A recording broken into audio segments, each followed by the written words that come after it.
Hello, and welcome to Let's Talk About Layoffs. I'm Dr. Tracy Schroyer, and in this podcast, we're diving deep into the world of layoffs, exploring not just the challenges they present, but also the alternatives that exist. Through transparency, courage, and empathy, we'll uncover new perspectives and strategies for both individuals and organizations navigating these complex situations. Join me as we engage with experts, share stories, and provide practical insights. Whether you're affected by layoffs, involved in decision-making, or just interested in understanding this critical aspect of the corporate world, there's something here for you. Let's embark on this journey together, rethinking and reshaping the narrative around layoffs. All right, so I want to take you back to how I even got interested in researching and learning more about layoffs and organizational change. So I go back probably even like 2004. I was working, and by that time I had been in corporate for about 8 years, and I was finishing up, or in the early parts of 2004, finishing up my master's degree. So it actually it was starting my master's degree. So within my master's degree, one of the things, and I don't think I read this for class, but one of the books that I got a hold of was John Kotter. He has several different books about change, and I'm trying to remember the name. I think it had a penguin on it. I still have it on my bookshelf. But reading John Kotter, talking about the process of change and just change in general and organizations and some of the things that started to go on within the organization I was at, I got curious about the leadership's perspective, or a leader's perspective of change, because I felt like, and I even had the perception, that the leaders who were initiating the change or who were carrying it out were greedy bastards, and like, to put it out, really just to put it out there. And other people I knew had felt the same. And I'm not going to say a majority or anything like that, but felt like they were doing it on purpose, and like they were sleeping like babies at night, or maybe that's not a good analogy. They were sleeping fine at night and didn't have a care in the world for the people. It was just about the bottom line of business. And I know that there are executives, not even going to call them leaders all the time, executives that are like that, which is terrible, but it also keeps the world of business moving. So there's good and bad sides to it. It's really harsh because of the people aspect of it. So I wanted to find out more and find out, like, especially if I wanted to grow into a leader or possibly an executive one day, is that like what you have to do, or is that a choice? What's behind that? So during my master's program, I did get to interview an executive at a company. This person was a vice president, and they had gone through having to decide to implement and to manage after a big layoff. So I was able to snag a short interview with that person, and what I found really changed the trajectory of even where I am today, with how I am, with the research that I've done, with the things that I've talked about, and what I've looked at. So what I found out within that interview, and I have a box or two of papers from the early days of my studies. I should really go back and see if I could find that paper. But what I found out was that VP was so compassionate. Some people got to see that side, others did not. They saw what their perception was, what they heard, what had happened. But when I talked to this person, they didn't sleep good at night. They were scared. They didn't want to disrupt people's lives. It may not have even been, it was not a decision made lightly. And I believe, if I remember it correctly, it was kind of like, it was like a last resort, like it had to be done. There were no other options. Now, if you fast forward a couple decades, there are a lot more options, a lot more things that organizations can try. And I would say some executives kind of shy away from that, and they don't want to put in the work. They don't think about the impact that could have versus the impact that layoffs have on people. So that discussion of realizing that there was compassion at that executive level, that there was care about those employees, and it was something that that person did not want to have to go through, really changed my mindset around all of it. And that I wanted to look into more and more. Are there people like this person, or is this person just kind of an outlier, or are there more people like this? And so that was one of the drivers of when I wanted to go in to start my PhD program. And typically, what you're told when you get ready to go into a PhD program, or what I was told, is that you need to have a really good idea of what you want to focus on, what your research is going to be. So even though a couple years out is your dissertation, you start that you have to take courses up front.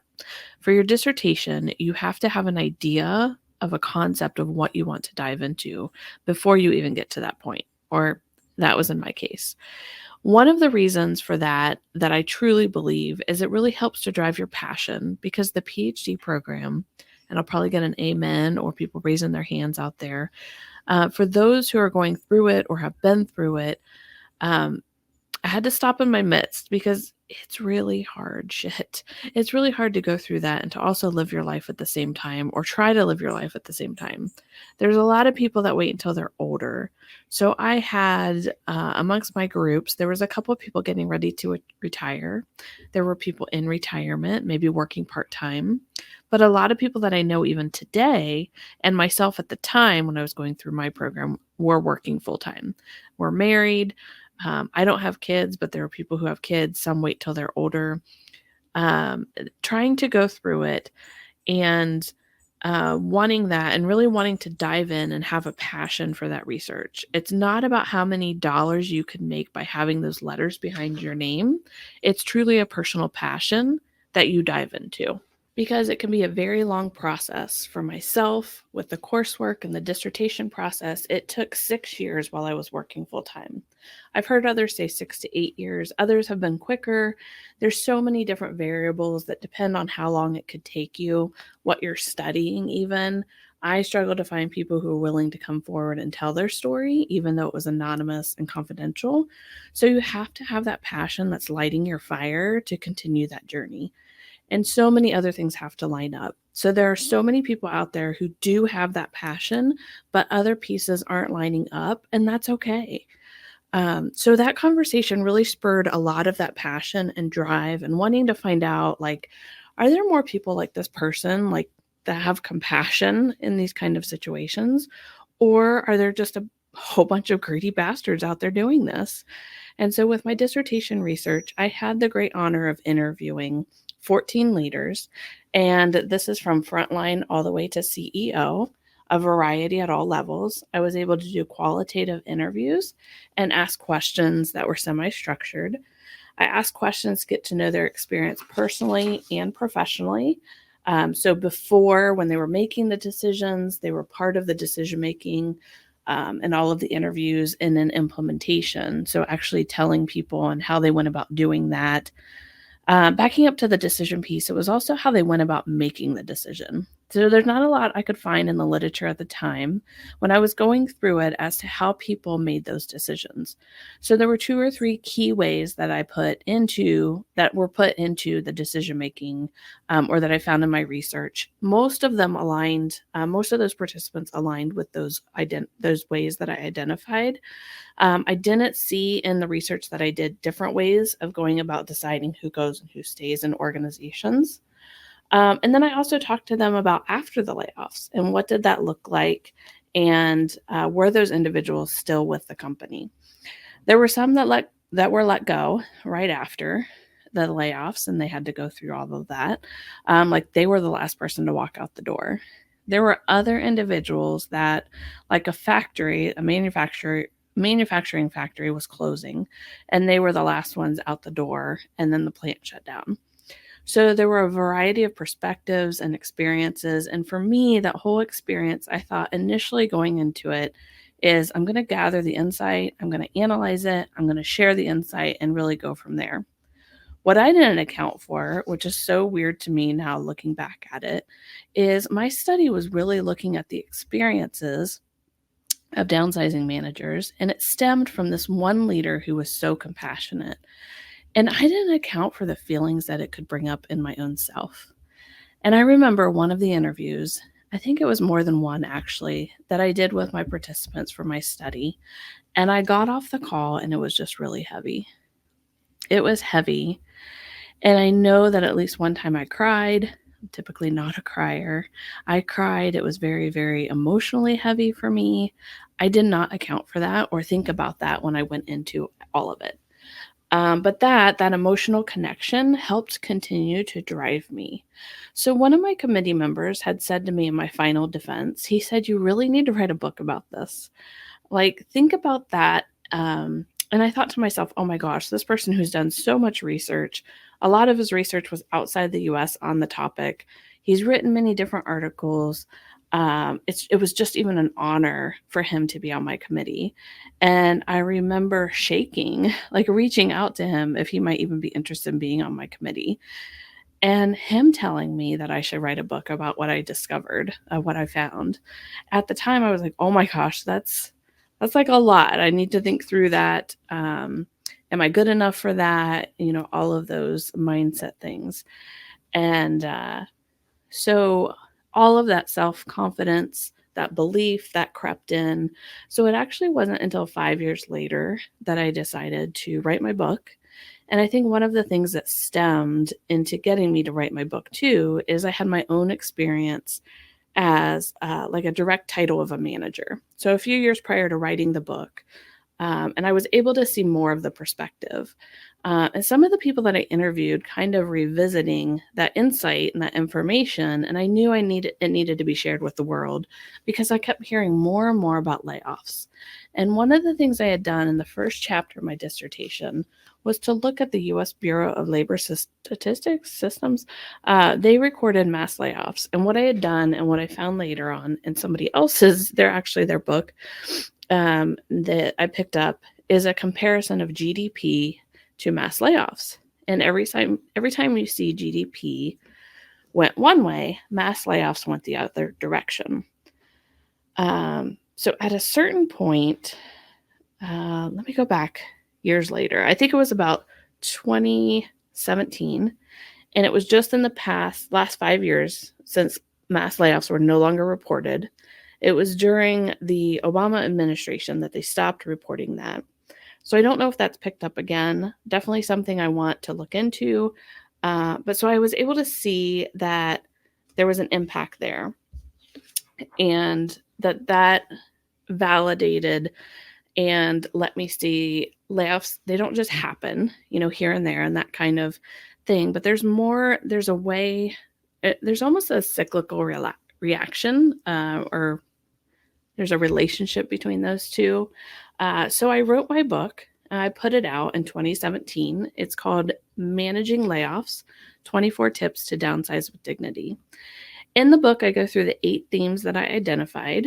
And through my research, 7 of those themes existed already within the research out there, the literature out there. I identified one additional theme that had not existed, and that was downsizing with humanity, which really gets back to even that core of why I decided to get into this, and that leader that I talked to from my master's paper, that compassion and that empathy, and trying to know if you have to do it, doing it in the right way, and if you don't have to run other things that could look other ways.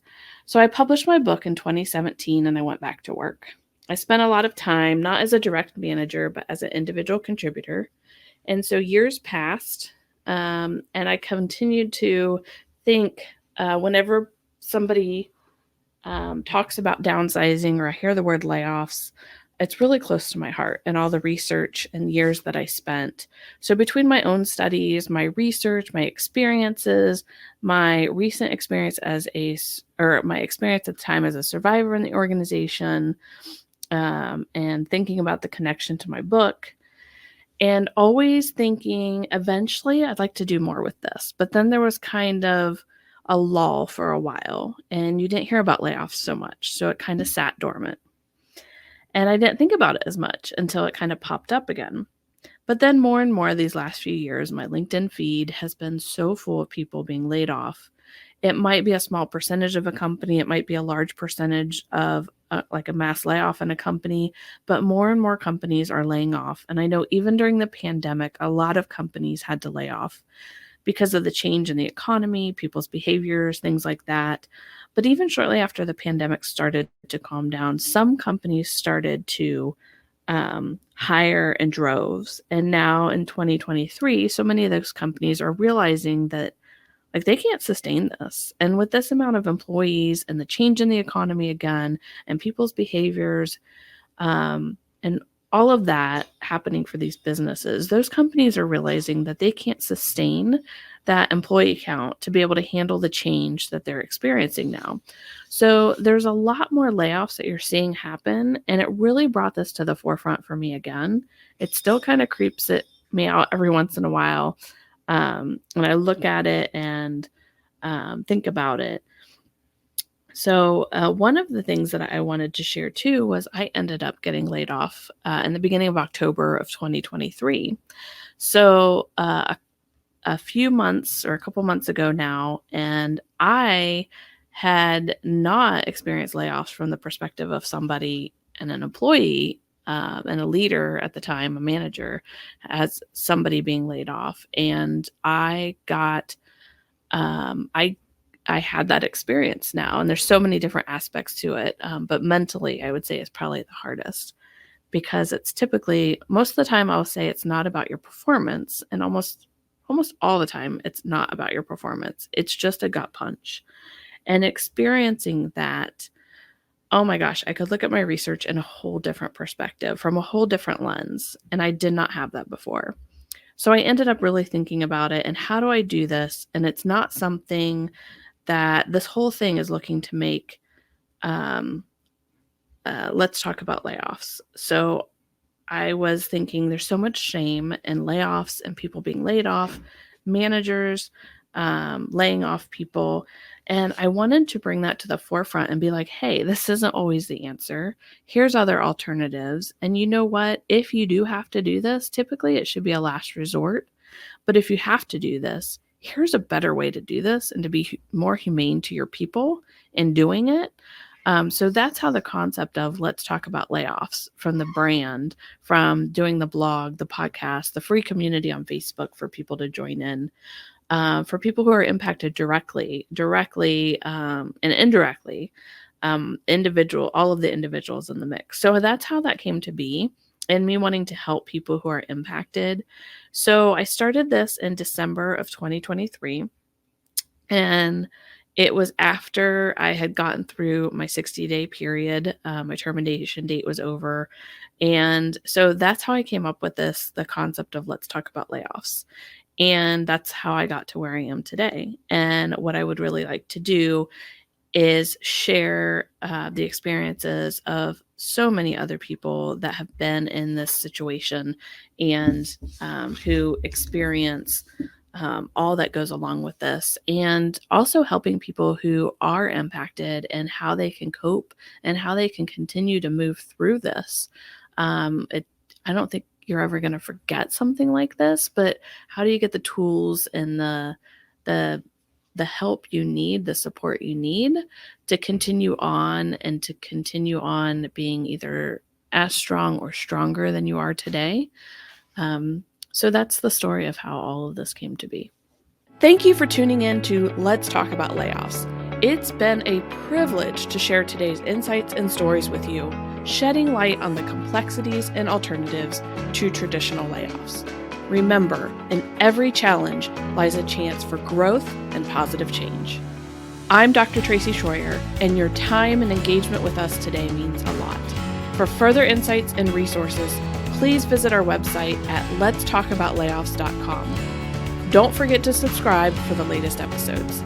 Until next time, keep exploring innovative approaches to the challenge of organizational change and workforce management.